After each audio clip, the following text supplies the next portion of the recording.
اس کا ایک پورشن ہے جو میں بات کروں گا. جی جی. کیا آپ نے ہم نے سوال کیا تھا کہ جو لوگ اپنے دسترخوان کو وسیع رکھتے ہیں تو یہ مہمان نوازی رزق میں کس طرح اضافے کا باعث بنتی ہے؟ بڑا اچھا سوال ہے. اور مہمان نوازی تو دیکھیے کہ ایک مسلمان کی پہچان ہے.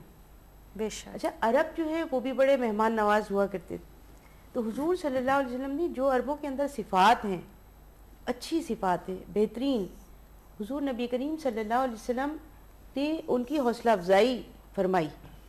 جی. تو یہ جو اکرام الضیف یعنی مہمان نوازی، یہ ان کے اندر ایک صفت تھی کہ جب کوئی مہمان آیا اور ان کے پاس اترا تو اس کے لیے وہ بہترین سے بہترین کھانا تیار کرتے.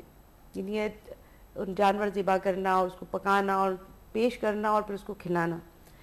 تو ایک واقعہ جو پیش آیا حضور نبی کریم صلی اللہ علیہ وسلم کے زمانے میں کہ جی ایک فیملی تھی، صحابی تھے، ان کی زوجہ تھیں، تو ان کے گھر مہمان ٹھہرے اور کھانا اتنا تھا کہ یا تو بچے کھا لیتے ان کے، یا وہ خود کھا لیتے، یا مہمانوں کو کھلاتے.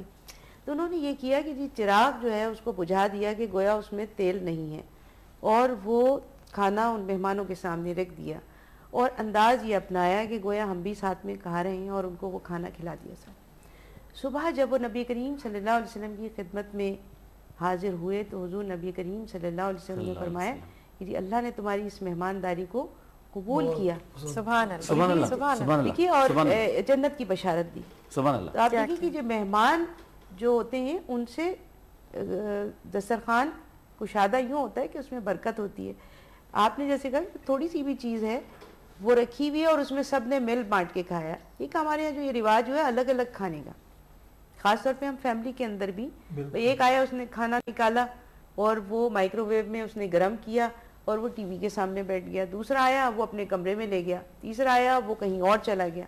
تو یہ بالکل طریقہ جو ہے وہ بالکل غلط. بہت اچھی بات. یہ ایک جگہ مل بیٹھ کے کھانے سے محبت بڑھتی ہے. بالکل یقیناً اس سے برکت کم ہوتی ہے. اور بچپن میں اکثر یہ سننے میں آتا تھا کہ بھئی ساتھ کھاؤ نہیں تو بے برکتی ہو جاتی ہے. پلیٹ کے اندر کہتے تھے کہ بہن بھائی ہیں تو بیٹھ کے ایک ہی پلیٹ میں کھائیں.